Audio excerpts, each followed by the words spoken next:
Assalamualaikum warahmatullahi wabarakatuh. Selamat malam dan salam sejahtera untuk kita semua. Yang saya hormati Bapak Frandi Argadinata selaku dosen pengampu Sistem Politik Dunia Islam, dan teman-temanku yang sangat saya sayangi dan sangat saya banggakan. Pertama-tama marilah kita panjatkan puja dan puji syukur kehadirat Allah Subhanahu wa taala atas limpahan berkah dan rahmatnya kita dapat mengikuti kuliah di mata kuliah Sistem Politik Dunia Islam. Tak lupa salawat serta salam tetap tercurahkan kepada Nabi Agung Nabi Muhammad SAW yang telah membawa kita dari zaman jahiliyah menuju zaman terang benderang, yakni Adinul Islam. Di sini kami kelompok 2 akan mempresentasikan tentang sistem kekhalifahan Sunni dan Syiah. Kelompok 2 beranggotakan Arumus Paningrum, Regita Pandora, Dia Anjarini Putri, Cindy Agustina, Catur Alfiani Arianto Wulandari, Arin Retno Pambayun, Dewi Purnamasari. Untuk lebih lengkapnya, simak materi berikut ini.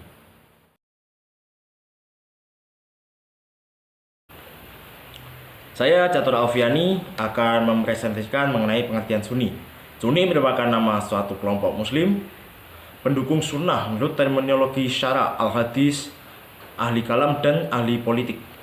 Kelompok ini berpedoman pada asas keseimbangan yang mengacu pada Al-Quran dan Al-Sunnah, serta berusaha memahami agama antara dua sisi ekstrim yang bertentangan dengan cara menyeimbangkan antara akal dan nakal, dunia dan akhirat, serta fikih dan tasawuf. Sebagai kelompok mayoritas, pola pikir Sunni bisa menyokong status quo, dan pemikiran politik Sunni biasanya membela serta mempertahankan kekuasaan. Kalangan ulama Sunni pada umumnya melarang rakyatnya melakukan pemberontakan terhadap penguasa, sekalipun penguasa tersebut zalim, dengan alasan bahwasanya penguasa yang zalim lebih baik daripada tidak ada kepemimpinan dalam Islam. Dalam kelompok Sunni, kekuasaan itu bersifat mutlak dan wajib dipatuhi, dan kepatuhan yang dimaksud di sini bersifat mutlak adanya serta tidak dapat diganggu-gugat. Pendapat ini muncul sebenarnya dengan mengambil legitimasi akan keistimewaan hak khalifah atas rakyatnya melalui ajaran agama. Pengambilan dasar ini berasal dari surat Al-An'am ayat 165 dan surat Al-Nisa ayat 59. Dalam pemikiran politik golongan Sunni, terdapat penekanan kepada golongan Quraisy sebagai syarat kepala negara, karena pada masanya, yaitu masa Bani Abbasiyah, suku Quraisy sedang mencapai puncak kekuasaannya, dan begitu kuatnya pengaruh serta kekuasaan suku Quraisy ketika itu sehingga tidak terbayangkan jika jabatan tertinggi itu bisa jatuh kepada suku selain Quraisy. Pada masa itu, suku Quraisy juga memiliki kewibawaan dan kekuatan yang paling disegani di seluruh jazirah Arab. Suku ini memiliki ashabiyah atau solidaritas yang kuat yang menjadikan mereka menjadi pemimpin yang kuat serta berkarakter pada saat itu. Pada intinya, pemikiran politik Sunni sepakat bahwasanya pemerintahan adalah sesuatu yang niscaya demi memungkinkan manusia bekerja sama untuk meraih tujuan hidup yang sejati berdasarkan syariah yang akan menghasilkan bagi mereka suatu tempat yang baik di kehidupan akhirat. Akan tetapi, Sunni juga membatasi seorang khalifah atau pengganti Nabi Muhammad SAW bahwa mereka harus laki-laki dan keturunan suku Quraisy.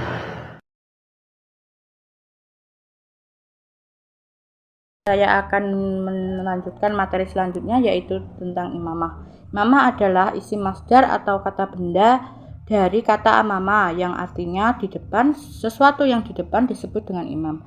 Itulah sebabnya dalam kehidupan sehari-hari kata imam sering dimaknai untuk menunjuk orang yang memimpin salat jamaah.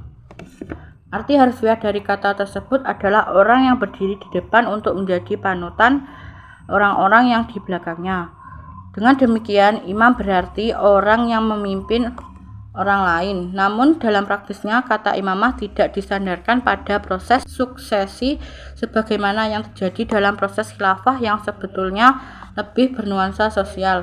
Hal ini ditandai dengan adanya berbagai persyaratan tertentu yang harus dimiliki seseorang untuk menduduki posisi imam, meskipun memiliki tujuan yang sama dengan khilafah, yakni untuk menegakkan dan mengatur masalah-masalah masyarakat dan kesadaran akan kemestian adanya individu-individu yang memiliki kemampuan yang bekerja mengelolanya.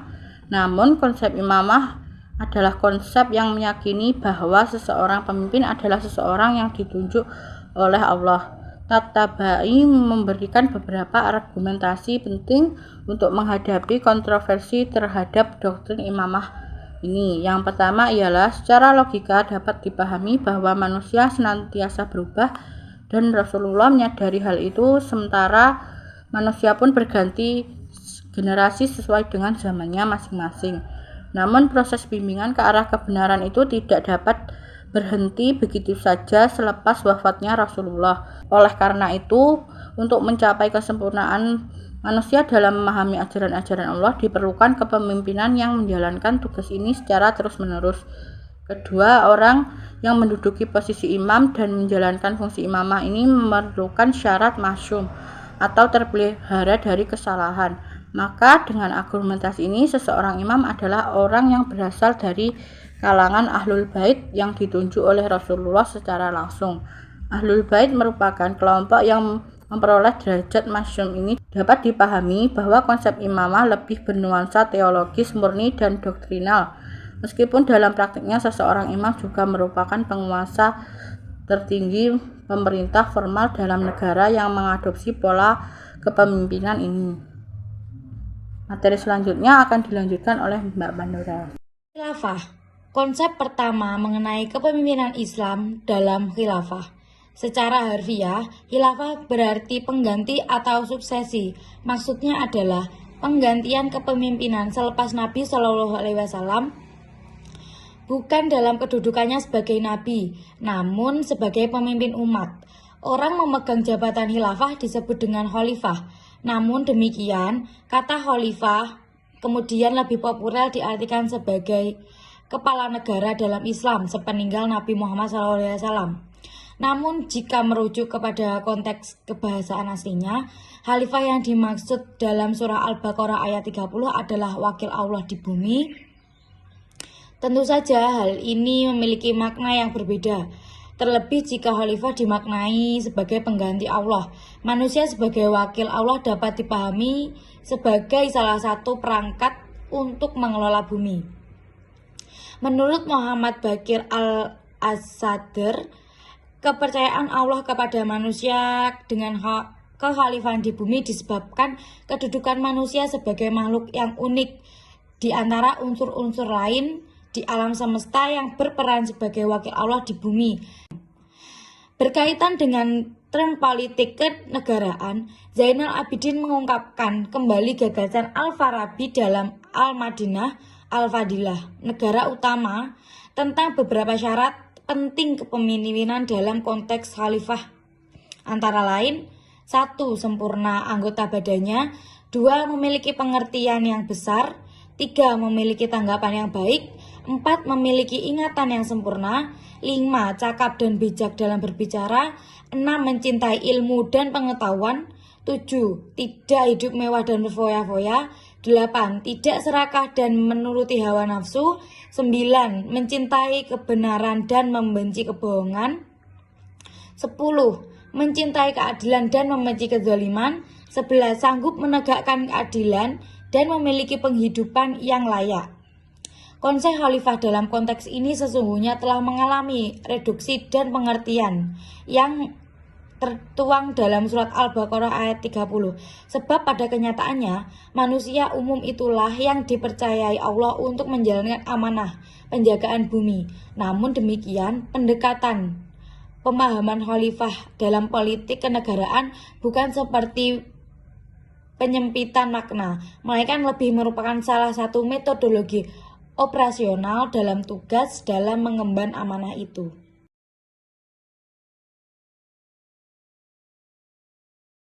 Kemudian materi selanjutnya adalah pemikiran politik Syiah Imamah.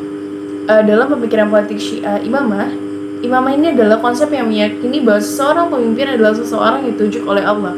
Konsep imamah dalam pemikiran politik Syiah ini lebih bernuansa teologis, murni, meskipun dalam praktiknya masih bersifat doktrinal. Dalam konsep ini, seorang imam merupakan penguasa tertinggi pemerintahan formal.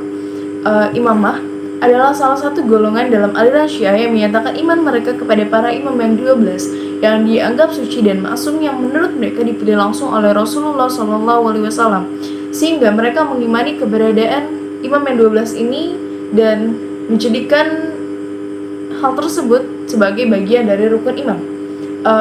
Kemudian menurut Mahmud Salabi, imam 12 yang dijadikan sebagai pemimpin kaum Syiah antara lain adalah Ali, Hasan Hussein, kemudian ada Ali bin Hussein, ada Muhammad Al-Bakir, kemudian ada Ja'far Asy-Syiddiq, selanjutnya ada Musa Bani Abbas, selanjutnya ada putra Musa Ali Ar-Ridho, kemudian ada Muhammad Taqi, kemudian ada Ali Naghi, selanjutnya ada Hasan Al-Askari, dan yang terakhir ada Muhammad Al-Mahdi atau imam sepanjang masa. Keberadaan imamah dalam suatu wilayah, imamah ini begitu mendasar dalam mazhab Syiah, sehingga hal tersebut dijadikan salah satu prinsip agama. Jadi seseorang dapat disebut sebagai penganut Syiah jika ia mempercayai adanya imam yang dipilih oleh Nabi Muhammad SAW, yang secara formal berhak untuk melanjutkan kedudukan beliau sebagai imam seluruh umat, yang dalam keyakinan Syiah, orang yang dipilih Nabi tersebut adalah Ali. Dasar pemikiran kaum Syiah terhadap persoalan ini karena Syiah ini meyakini bahwa kebijakan Tuhan atau al-himah, al-ilahiyah menuntut perlunya pengutusan para rasul untuk membimbing umat manusia. Demikian pula mengenai imamah, yakni bahwa kebijakan Tuhan untuk menuntut perlunya kehadiran seorang imam sesudah meninggalnya seorang rasul untuk membimbing umat manusia dan memelihara kemurnian ajaran para nabi dan agama ilahi dari penyimpangan dan perubahan zaman. Selain itu, untuk menerangkan kebutuhan-kebutuhan zaman dan menyeru kepada umat manusia kepada pelaksanaan ajaran nabi. Tanpa itu, tujuan penciptaan, yaitu kesempurnaan dan kebahagiaan, akan sulit untuk tercapai. Karena tidak ada pembimbing yang dapat mengarahkan umat manusia kepada ajaran para nabi dan para rasul terdahulu. Kaum Syiah menyadarkan pendapat ini dengan mengutip ayat Al-Quran yang berbunyi, "Wahai orang-orang yang beriman, bertakwalah kepada Allah dan bergabunglah bersama orang-orang yang benar." Pendapat tersebut termaktub dalam Quran Surat Al-Taubah ayat 119. Jadi menurut Syiah, ayat ini tidak hanya berlaku untuk satu masa saja, tetapi untuk seluruh zaman. Seruan agar orang-orang beriman bergabung dalam barisan orang-orang yang benar.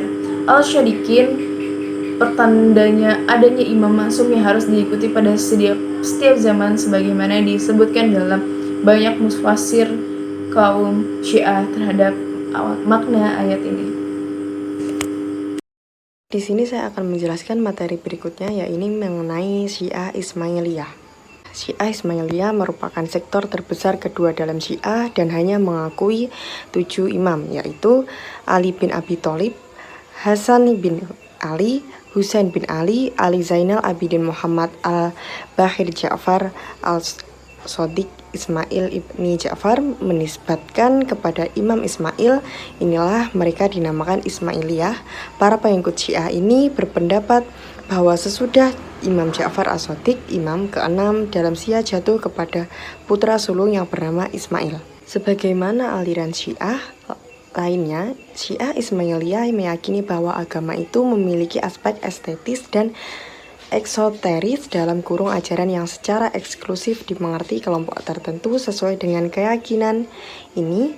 Mereka mengatakan bahwa Al-Quran mempunyai aspek lahir dan batin dan menafsirkan secara takwil dan majas prinsip esoteris dan eksoteris. Dalam Syiah Ismailiyah menurut Fazlur Rahman dilaksanakan secara ekstrim oleh para pengikutnya mengenai ajaran rahasia yang bertingkat-tingkat di bawah imam, dikembangkan dan dinyatakan hanya bisa diperoleh melalui proses yang cermat, yang kemudian dalam perjalanannya melahirkan beberapa cabang antara lain Kromista, Fatimah, Asasin, dan terus meskipun kecil jumlahnya, mereka menyebur di sekitar 20 negara yang termasuk di dalamnya agraris dan India, Iran, Pakistan, Syria, Lebanon, Yunani, Inggris, Amerika Utara, Cina, dan Uni Soviet. Syiah Ismailiyah mengembangkan sebuah organisasi dan doktrin yang jauh berbeda. Sejak abad ke-9, mereka telah menjadi ancaman serius bagi para penguasa Sunni maupun Syiah Imamiyah karena gagasan gnostik dan mesianistik yang kemudian digabungkan dengan filsafat Platonik. Dalam pandangan mereka, untuk setiap ajaran Muhammad atau Tanzil, Ali sebagai pewaris khususnya telah diberi kemampuan tafsir atau takwil alegoris yang rahasia dan saling berhubungan. Penafsiran ini meliputi alam semesta, angka-angka, dan astrologi. Kaum Ismailiyah menekankan perbedaan yang juga dianut Imamiyah antara diri mereka sebagai kelompok khusus dan kelompok Sunni sebagai masyarakat umum. Di antara umat Islam lainnya, hanya mereka yang mengembangkan gagasan tentang hierarki. Mereka berpendapat bahwa semesta diciptakan dari 7 emanasi Tuhan, dunia manusia berada pada tingkat ke-7. Terdapat 7 masa historis, yang masing-masing memiliki nabi dan pewarisnya sendiri. Kita hidup di masa ke-6 dan masa baru atau ke-7 sudah diambang pintu. Ada 7 imam, yakni Ali dan penggantinya sampai ke Muhammad ibnu Ismail yang gaib.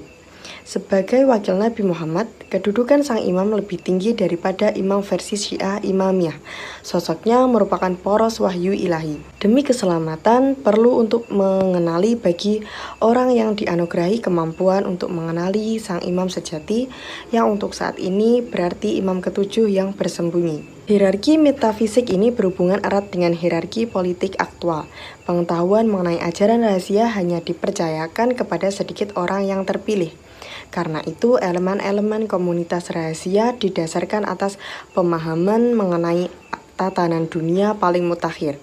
Ajaran yang sebenarnya disebarkan oleh para misionaris propaganda atau dakwah yang dipimpin oleh seorang kepala misi atau dai di setiap wilayah untuk mengawasi para pengikut. Mereka meneguhkan diri dalam sebuah hierarki. Syiah Fatimiyah. Dinasti Fatimiyah adalah sebuah kerajaan yang berideologi Syiah, lebih tepatnya Syiah Islamiyah.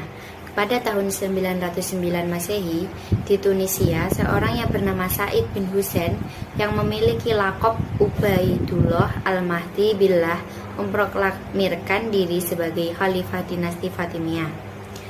Ubaidullah Al-Mahdi menuntut kepada pengikut sekte Syiah Ismailiyah untuk menaatinya, karena dia mengklaim dirinya sebagai imam dalam sekte Syiah Ismailiyah yang memiliki hubungan darah dengan Rasulullah SAW.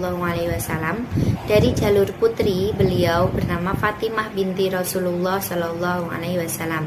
Dari sinilah dia ambil nama dari Fatimiyah. Bidang politik dan pemerintahan. Pada masa pemerintahan Fatimiyah, kepada negara dipimpin oleh seorang imam atau khalifah. Para imam bagi Fatimiyah memang sesuatu yang diwajibkan. Ini merupakan penerapan kekuasaan yang turun-temurun mulai dari Nabi Muhammad, Ali bin Abi Thalib, kemudian selanjutnya diteruskan oleh para imam. Imamah ini diwariskan dari seorang bapak kepada anak laki-laki yang paling tua dari keturunan mereka, dan menjadi syarat penting yang harus dipenuhi dalam pengangkatan seorang imam adalah adanya nas atau wasiat khusus dari imam sebelumnya, baik yang dikemukakan di hadapan umum atau di dalam hadapan umat Islam secara umum, atau hanya diketahui oleh orang-orang tertentu, sebagian dari mereka saja. Para imam di dinasti Fatimiyah mereka anggap sebagai penjelmaan Allah di bumi, yang mereka jadikan sebagai imam-imam tempat rujukan utama dalam syariat dan orang yang paling dalam ilmunya. Dari segi politik, di mana dinasti Fatimiyah ini membentuk wazir-wazir. Wazir ini dibentuk pada masa Aziz Billah pada bulan Ramadan tahun 367 Hijriah dan 979 Masehi.